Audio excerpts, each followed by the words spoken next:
welcome to The Print. I am Debdutta and today we are in conversation with Asif Bin Ali, a geopolitical analyst and a researcher at Georgia State University. Asif is joining us from the US and a lot has been happening in Bangladesh since the last night when political leader Osman Hadi's death was announced by his party and the state government. And we discussed with Asif on what is currently the situation in Bangladesh and how it might flare up and what are the consequences going ahead. Welcome to The Print, Asif.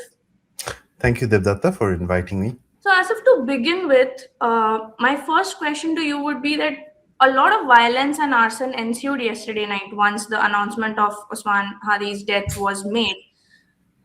I would like to understand from you how influential a political figure was Osman in Bangladesh, especially post the 2024 uprising, and why do you think that his death led to such a flare up of such kind of violence, which saw the media houses of the two biggest media houses in Bangladesh, their offices being burned down, people being attacked?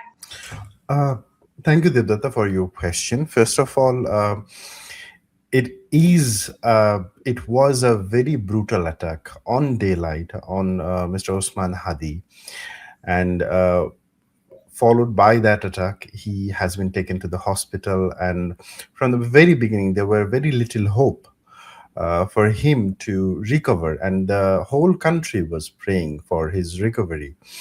Later on, he has been airlifted to Singapore for a better treatment.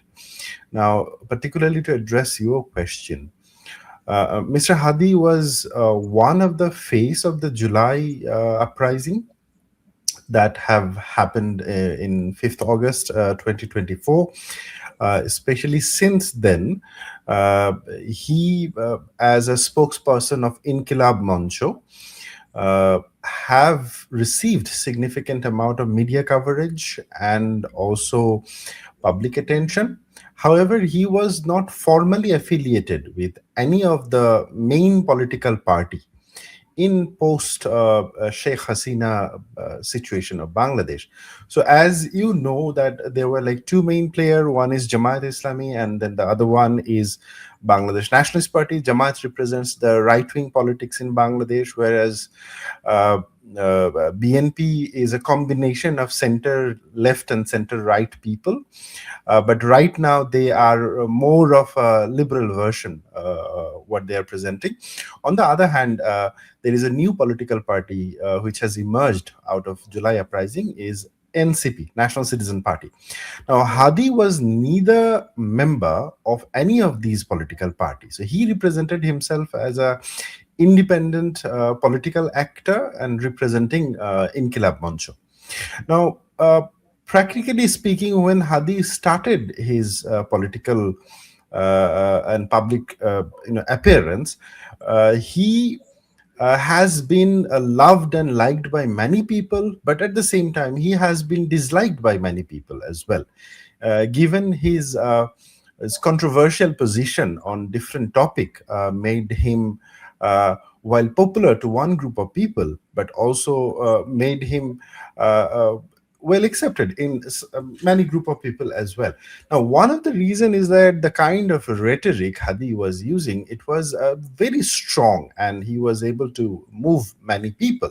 And since he was seemingly not directly affiliated with any of the political parties, so he has been considered as one of the independent voice, and certainly at least some section of the media were interested to him. Now, I don't want to discuss much about what Hadi did after 5th August, because I don't want to, in any way trigger this thing that can lead to a victim blaming situation, because he has been killed, and discussing, some of the political activities seems like it is a victim blaming, but I don't want to do that. Rather, I will say that Hadi became more influential and powerful as a political symbol when he was attacked. Because when Hadi was attacked, though he was an independent person, but followed by the attack, Several renowned fact checker of the country and several journalists started providing some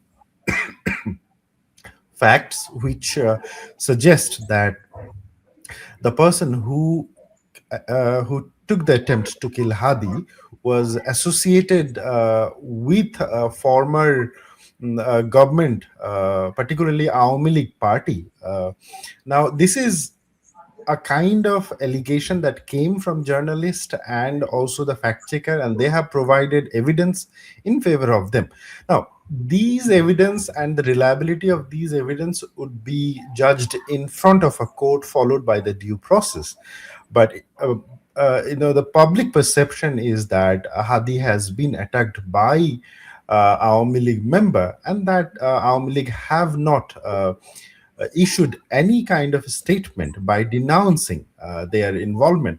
So altogether, the entire public framing is that, okay, fine, Hadi as a representative of July uprising have been killed by Awami League affiliated individual, which is waiting to be proven in the due process in the court. And that kind of understanding created this outrage among people. And certainly, there is no doubt that a significant number of people have been moved by the brutality of that attack in the daylight. I mean, there are a lot of questions from this. First of all, if the evidence has not been substantiated, the level of anti-India rhetoric that we have been witnessing in the country for the past few days, and especially from NCP leaders like Nayat Islam and Abdullah Hasnat, who has been making very incendiary comments on Northeast and India's, alleged interference in Bangladesh's domestic politics. Two questions from that.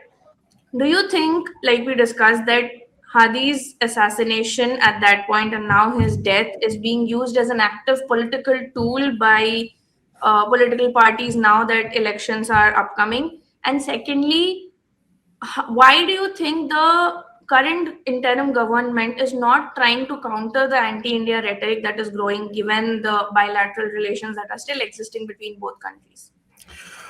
Well, first of all, regarding Hadi's death and its political use, I would say, when Hadi died, it was the loss of his very young child, who he was very passionate about, and the loss of his dear wife, who avoid public appearance and like to remain in her private space, and his mother, who was so dear to her.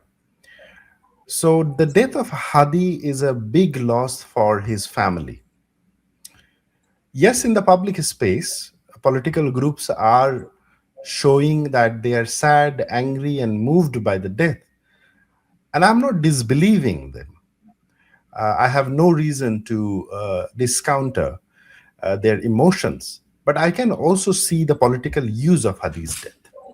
Okay, so when Hadi was attacked, and when his death news came in Dhaka, and during this period, we have seen how particular political groups were organizing their propaganda, were organizing their narrative about surrounding Hadi's death, and preparing and hate mongering on the street. Now, there is no doubt that the entire country, almost like, if I put it in a more politically correct way, were waiting for a miracle, that something would happen at the end and that Hadi would be saved by miracle. There was that expectations.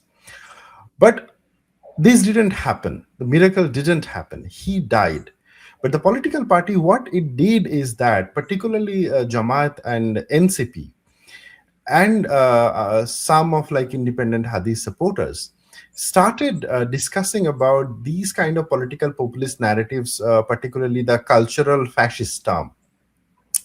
And then they use this term to defame each and every one who criticized whatever the wrong have had happened in last 1.5 years.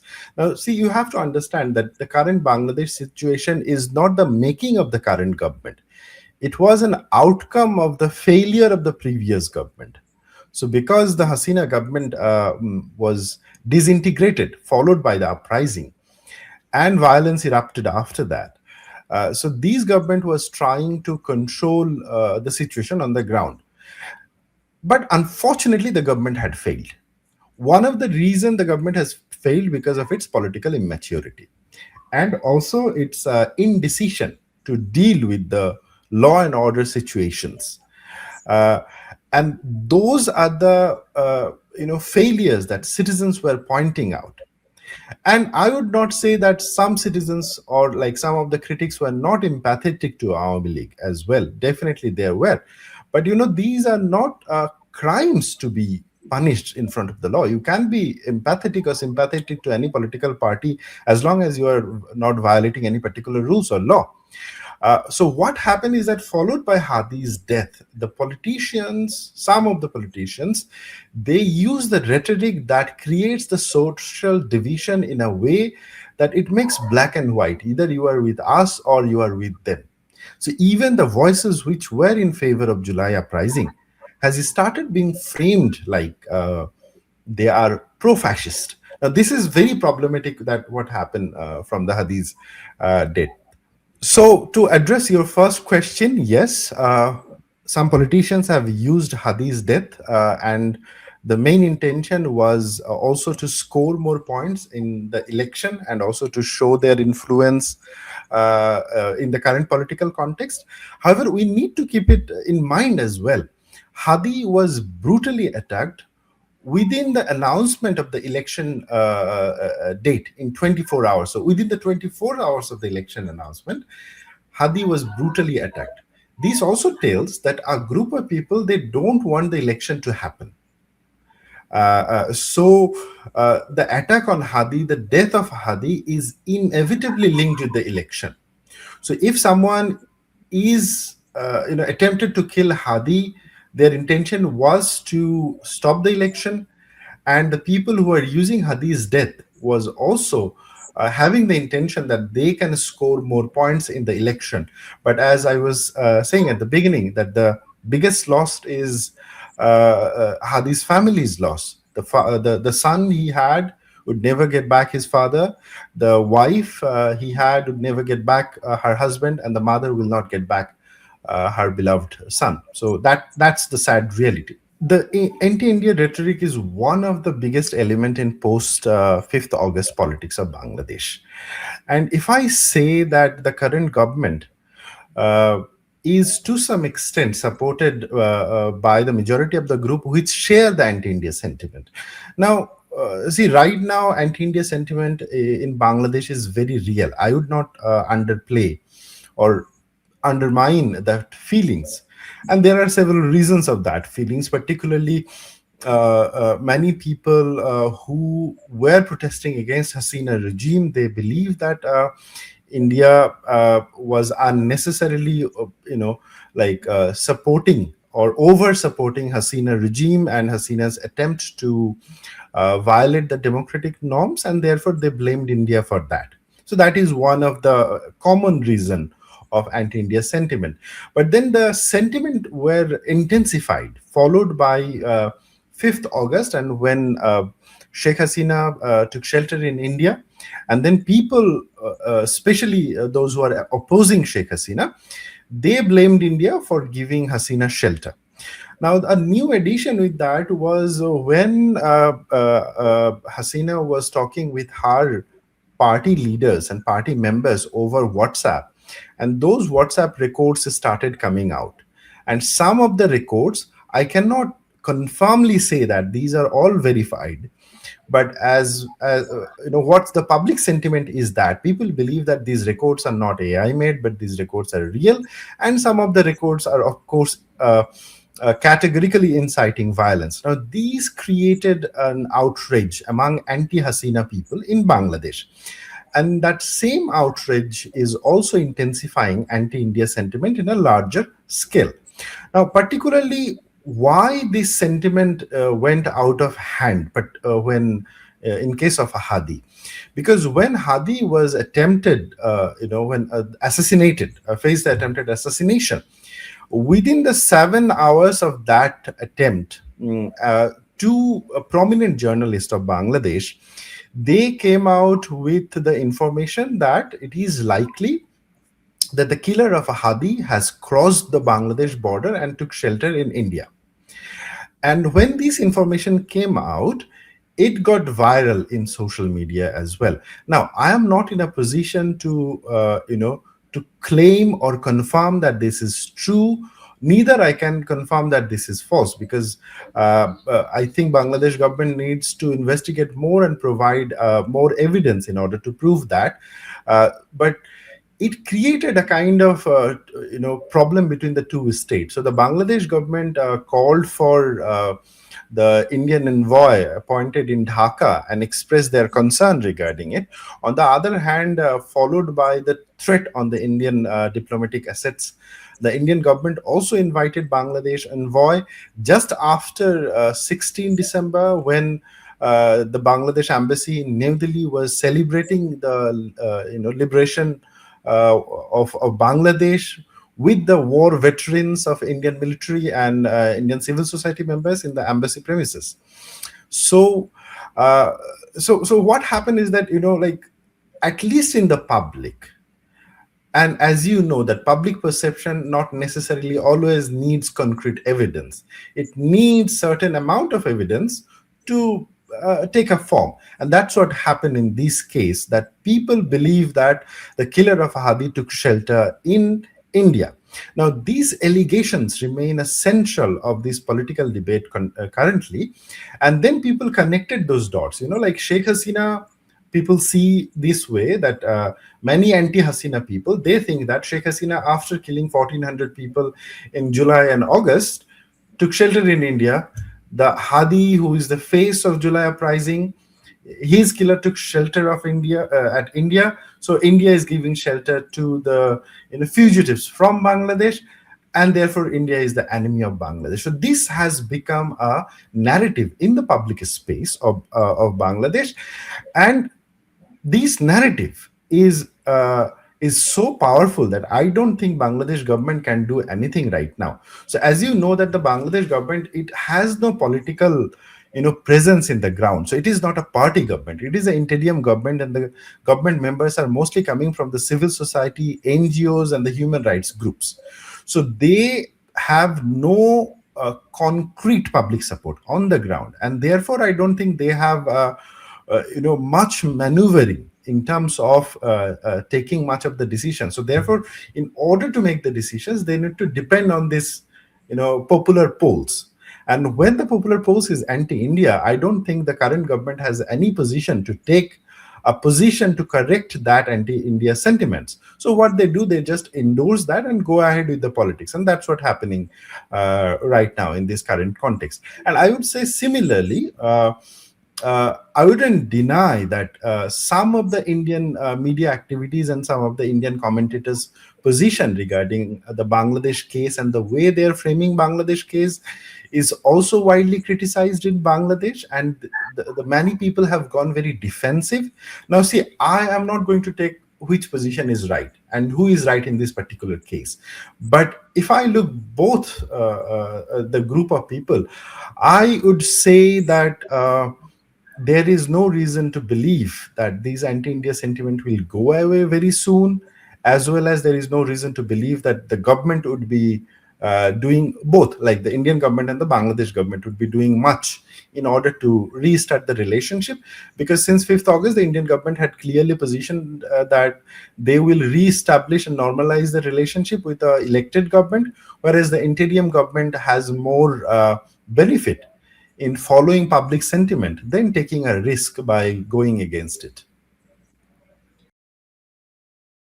Right. I mean, fair, that makes sense. But based on that, I have two questions. One is that the violence that we saw yesterday, specifically the attacks on media houses.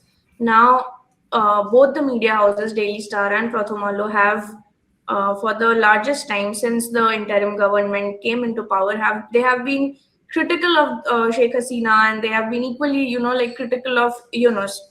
When these kind of attacks happened, why did the interim government not come in earlier and try to stop the arson and violence that followed? One, what when you talk about effectiveness and accountability on the streets, I don't know how far we can go if we say that the Awami League right now does not have that kind of a troop-based support on ground. When Bangladesh claims that most of its Awami League members are in India, so clearly there were other parties involved here. One, why did the government or the army not step in to ensure that there is at least some accountability there? And second, the rallies that took place after Osman's assassination also saw the participation of different political groups across the ideological spectrum. It was not just the student led party or the NCP. The BNP's presence was seen there, Jamaat's presence, there was the AB party and other groups. So when you say that the writing on the wall in Bangladesh right now is that there is an anti-India sentiment that the government has not been able to curtail and that is supposed to grow, would you then say that that is a sentiment that all political parties across the spectrum share? And if that is the case, how is it going to play out if and when elections do take place in February? Okay, there were multiple questions, so let me try how I can, answer them step by step. The one thing is that if you look at the overall situation, I would not defend the government because the government has failed on the ground to protect Hadi, to protect, the civilian in a way, Hadi as a civilian, not only as a political member, but also a civilian. And that shows the biggest failure in the management of law and order. And also government had utterly failed to protect the Daily Star, Prothomalo, Chayanot, and also other places which have been vandalized last 24 hours.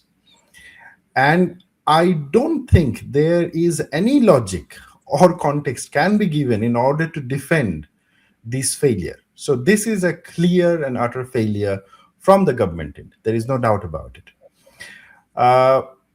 The violence came under control because later on the military intervened, and because of the because of a very mature step by the military, the mob was controlled without any casualties.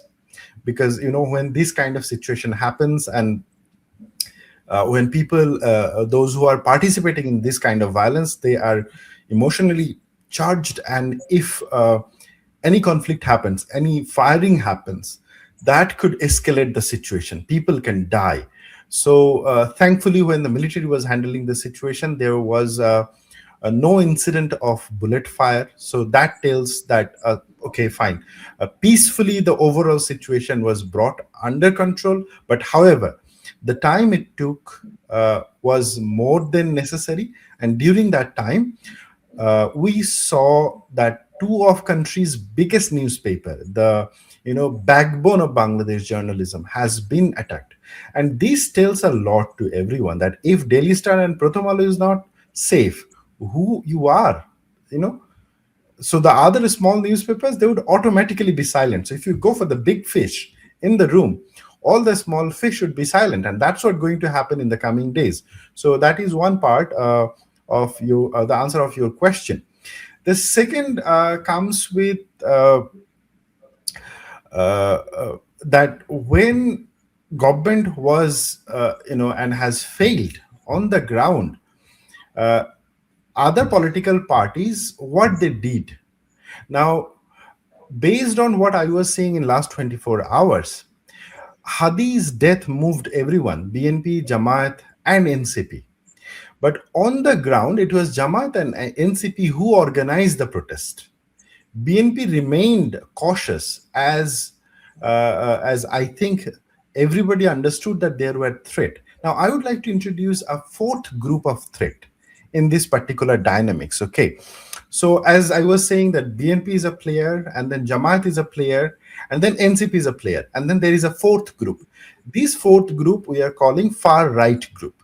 And this far right group constitutes with particularly two fractions of Islamists. The one is Hizbut Tahrir.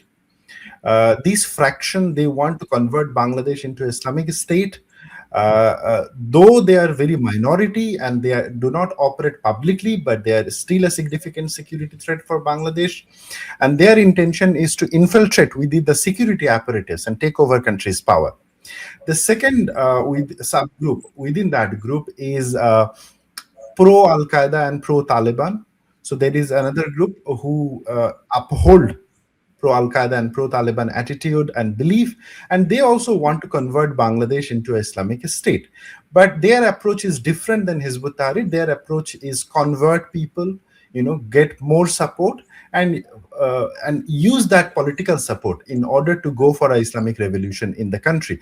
Now, though these group are more fringe element, their number is very small, and that they do not have mainstream support, but they have good presence on the ground as well, and they are extremely powerful. Now, Bangladesh with 20 crore population, managing 100,000, 100 or 200,000 supporters is not a big deal.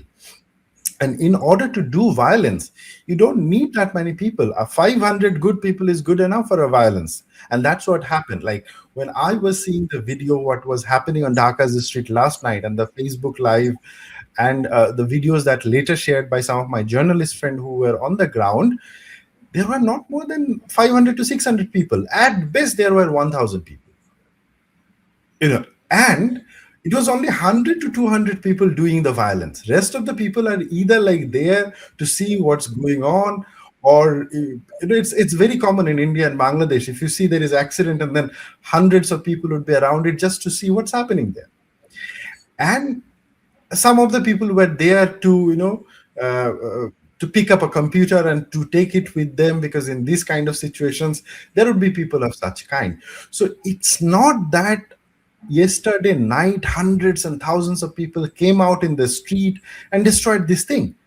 The very small number of people came out in the street and do these vandalizations.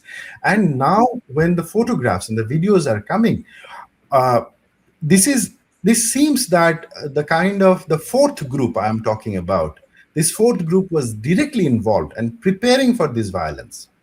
Now, that doesn't mean that the other two political forces, NCP and Jamaat, are not responsible in a way, because they have used significant number of populist rhetorics in the public communication. And that created a situation which produces an environment where Pratham Alo and Daily Star can be attacked. So they are, of course, politically responsible to some extent. On the other hand, as far as I understand, and the way I was following the BNP and their activists, last night they haven't done anything serious coming outside, because they didn't want to take the blame on them. And it is pretty clear that BNP wants to show that they are the responsible player in the game.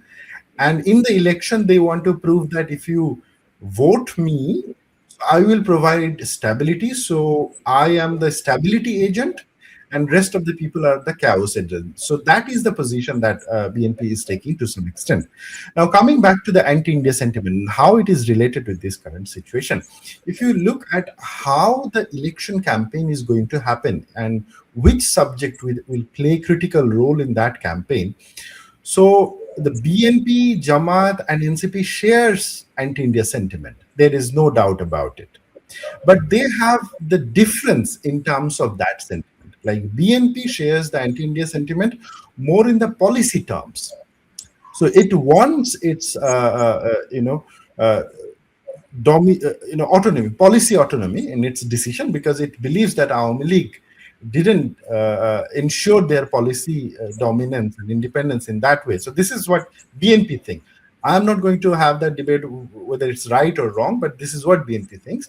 And so their position is, okay, fine, when we will be dealing with India, we will go for a standard bilateral relationship, but we will also make sure that there were no domestic interference regarding the politics.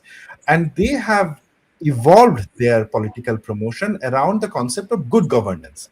So, of course, there would be anti India sentiment in BNP's election promotion, but that is not the core of it, because the core of BNP's election promotion is going to be more of a good governance. On the other hand, the Jamaat and NCP, so Jamaat is using religion as the core element for the election promotion in association with anti India sentiment. So they are combining both the religion and anti India sentiment. The third party, which is NCP, it has built its entire election campaign based on anti-India sentiment. So if you closely look at these three parties and their election campaign model and the messaging, then it gets clear. Now, if you ask me who is going to win this election, I don't know. But if you look at the last 4 or 5 survey that came out, it shows that in absence of Awami League, if vote happens, BNP will be the like the main party who will likely to form the government and who will win most of the seats, and then Jamaat would be the opposition party, and we haven't seen much political and electoral support for NCP on the ground. So, in categorically speaking, even though there is anti-India sentiment, but it's not necessarily going to play a major role in the election because the sentiment is there as a perception. Ultimately, people are going to vote based on who is going to be the stability actor and who is not going to be the stability actor. So, therefore, I believe when we are trying to understand the Bangladesh situation and anti-India sentiment, we need to understand it in this context as well. Look at which party is going to win and look at, is that party keeping the anti-India sentiment as the core of the election promotion, or is the secondary or the third option? So more the smaller the party is, the higher the anti-India sentiment is. And this is how always anti-India sentiment was there in Bangladesh. Like the more smaller the party is, the stronger the anti-India sentiment is, because it's easy, to convince people. And it's not that India haven't done anything to develop that sentiment as well, because people looked at some Indian actions and thought that these are not right, and therefore that developed a kind of sentiment. Now, to summarize, the overall answer is that so coming election, anti-India sentiment will be one of the key element, but it's not going to be the only major element. I think after what happened last night, the vote would be based on who is going to offer stability over anything. Because right now, if I can read the pulse correctly, yes, people are sad, people are crying for Hadi, but also people are afraid of what happened last night. Because these 100 and 200 people, what they have done, they have actually challenged the very core of Bangladesh. And that challenge, I don't think many of our people have taken it very normally. They have taken it very seriously. And one interesting thing about Bangladesh is that, like it's a land, we call it Bhatir Desh, it's a land which came out of Bay of Bengal. So there, if you look back at the history, the forts are not built by the bricks, but by the mud. So that when needed, it can be broken down, and when needed, it can be built. That's the nature of Bangladesh politics. The very moment you took a very fundamental position like a brick, you are not going to get welcomed by the people, because people don't like that.